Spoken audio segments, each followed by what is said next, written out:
तो आज हम गोता लगा रहे हैं समाज शास्त्र की दुनिया में। जी हमारे पास समाज शास्त्र की टेक्स्ट बुक के कुछ अंश हैं जी और मकसद यह है कि हम समझें कि हमारी जो रोजमर्रा की जिंदगी है, हमारी पसंद नापसंद मुश्किलें, वो समाज की बड़ी ताकतों से, बड़ी तस्वीर से कैसे जुड़ती हैं। हम्म जैसे एक आम बात है करियर चुनना। हम सोचते हैं ये हमारी मेहनत, हमारी पसंद का मामला है, पर क्या ये वाकई इतना सीधा है? यहीं से शुरू करें। हाँ हाँ बिल्कुल, ये बहुत अच्छा पॉइंट है। अक्सर हमें लगता है ना कि बस मेहनत करो सफल हो जाओगे, हाँ, यही सुनते हैं। पर समाजशास्त्र बताता है कि बात थोड़ी और पेचीदा है। अच्छा। आपकी मेहनत तो जरूरी है ही, इसमें कोई शक नहीं, लेकिन जैसा टेक्स्ट बुक में भी है, नौकरी का बाजार कैसा है, इकोनॉमी की क्या हालत है, अच्छा। आपके परिवार का बैकग्राउंड कैसा है, सामाजिक आर्थिक स्थिति, यहाँ तक कि आपका जेंडर यानी लिंग, ये सब चीजें भी असर डालती हैं। हाँ, समाजशास्त्र इसी पूरे ताने बाने को समझने में मदद करता है। तो मतलब ये सिर्फ मेहनत करो फल मिलेगा वाली सीधी बात नहीं है, इसमें कई और परतें हैं। बिल्कुल। लेकिन फिर भी कई बार अपनी परेशानियां तो बहुत निजी लगती हैं।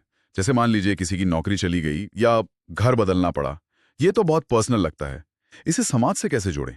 हाँ, ये सवाल बहुत स्वाभाविक है, और यहीं पर सी राइट मिल्स का जो आइडिया है, सोशल लॉजिकल इमेजिनेशन या समाज शास्त्रीय कल्पना, वो काम आता है। समाज शास्त्रीय कल्पना, जी। मिल्स कहते हैं कि हमें अपनी निजी परेशानियों को समाज के सार्वजनिक मुद्दों से जोड़कर देखना सीखना चाहिए। अच्छा, उदाहरण के तौर पर? जैसे आपने कहा नौकरी छूटना, हम्म।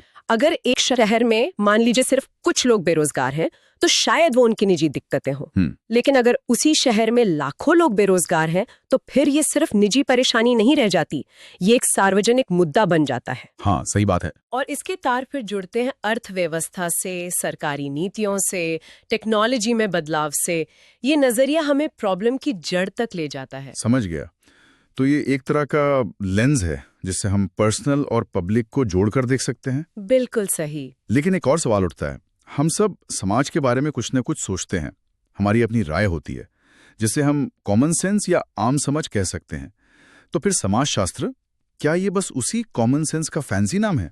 नहीं नहीं, ये एक बहुत आम गलतफहमी है।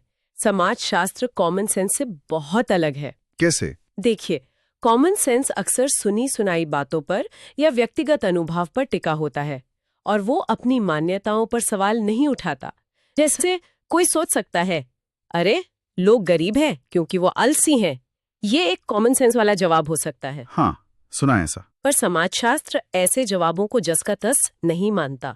वो व्यवस्थित तरीके से सिस्टमैटिकली स्टडी करता है, सबूत इकट्ठा करता है, डेटा देखता है और सवाल पूछता है, क्या वाकई ऐसा है? अच्छा। वो गरीबी को व्यक्तिगत कमी की तरह नहीं, बल्कि समाज में जो असमानता की संरचना है, जैसे क्लास, कास्ट, उससे जोड़कर देखता है। तो मतलब ये अटकलबाजी नहीं है, बल्कि सबूतों पर आधारित एक तरह की इन्वेस्टिगेशन। हाँ, आप कह सकते हैं। पीटर बर्जर ने तो समाजशास्त्री की तुलना एक जासूस से की है। जासूस? दिलचस्प। हाँ, जिसका काम है पर्दे के पीछे देखना, बिना किसी बायस के, बिना पूर्वाग्रह के तथ्यों को सामने लाना। इसीलिए समाजशास्त्र में मेथड्स यानी तरीके और एविडेंस यानी सबूत, ये बहुत जरूरी है। ये इसे एक विज्ञान बनाते हैं। तो ये एक विज्ञान है जो समाज की पड़ताल करता है। जी, अनुभवजन्य जांच, आंकड़ों और विश्लेषण पर आधारित। और ये पड़ताल समाज की जटिलताओं को भी सामने लाती होगी। हाँ। जैसे भारत में देख लें कितनी विविधता है, भाषा, धर्म, जाति, क्षेत्र, और अक्सर इनमें हमें असमानता भी दिखती है। निश्चित रूप से समाजशास्त्र का एक मुख्य फोकस विविधता और असमानता पर रहता ही है। अमर्त्य सेन ने भी इस ओर ध्यान दिलाया है कि भारत में सिर्फ आर्थिक ही नहीं, बल्कि शिक्षा, स्वास्थ्य, अवसर, सम्मान, कई तरह की असमानताएं मौजूद हैं। समाजशास्त्र इन्हीं असमानताओं के पैटर्न, उनके कारण और उनके नतीजों को समझने की कोशिश करता है। तो समाज को इतने व्यवस्थित तरीके से, वैज्ञानिक तरीके से समझने की जरूरत महसूस क्यों हुई? ये सोच आई कहां से? इसकी जड़ें हमें यूरोप में ले जाती हैं, करीब 17वीं से 19वीं सदी के बीच। अच्छा। उस दौरान बड़े बदलाव हुए। जैसे कि? एक तो था ज्ञानोदय, एनलाइटनमेंट, जिसने तर्क, इंडिविजुअलिज्म पर जोर दिया, और फिर सबसे बड़ा बदलाव था औद्योगिक क्रांति, इंडस्ट्रियल रेवोल्यूशन। हाँ, जिसने बड़े पैमाने पर फैक्ट्री प्रोडक्शन यानी कैपिटलिज्म को जन्म दिया। शहर तेजी से बढ़े, शहरीकरण हुआ और साथ ही नई सामाजिक समस्याएं भी पैदा हुई, गरीबी, भीड़-भाड़, अपराध। अच्छा, तो पुराने तौर तरीके नई समस्याओं को समझने के लिए काफी नहीं थे। बिल्कुल, पुराने जवाब काम नहीं कर रहे थे। तो एक जरूरत महसूस हुई कि समाज को भी विज्ञान की तरह व्यवस्थित तरीके से समझा जाए। यहीं से कॉम्ट, मार्क्स, स्पेंसर जैसे विचारकों ने समाजशास्त्र की नींव रखी। और भारत में समाजशास्त्र का विकास कैसे हुआ? क्या ये पश्चिम की नकल थी? भारत में इसकी कहानी थोड़ी अलग है। विकास हुआ उपनिवेशवाद के साये में।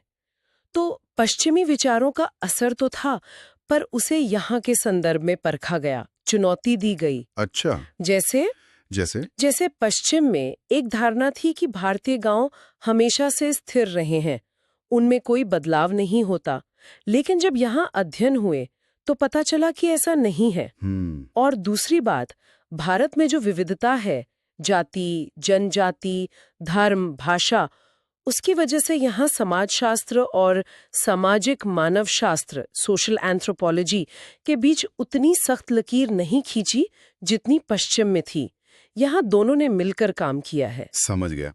तो ये पश्चिम से प्रभावित तो था, पर इसने अपना एक भारतीय रूप भी विकसित किया। जी बिल्कुल। तो कुल मिलाकर अगर हम आज की चर्चा को समेटें तो समाजशास्त्र हमें एक नजरिया देता है, अपनी निजी जिंदगी की घटनाओं को समाज के बड़े फ्रेमवर्क में रखकर देखने का। हाँ, ये सिर्फ ये नहीं बताता कि क्या हो रहा है, बल्कि क्यों और कैसे हो रहा है, इसकी गहराई में जाने में मदद करता है। एकदम सही कहा आपने।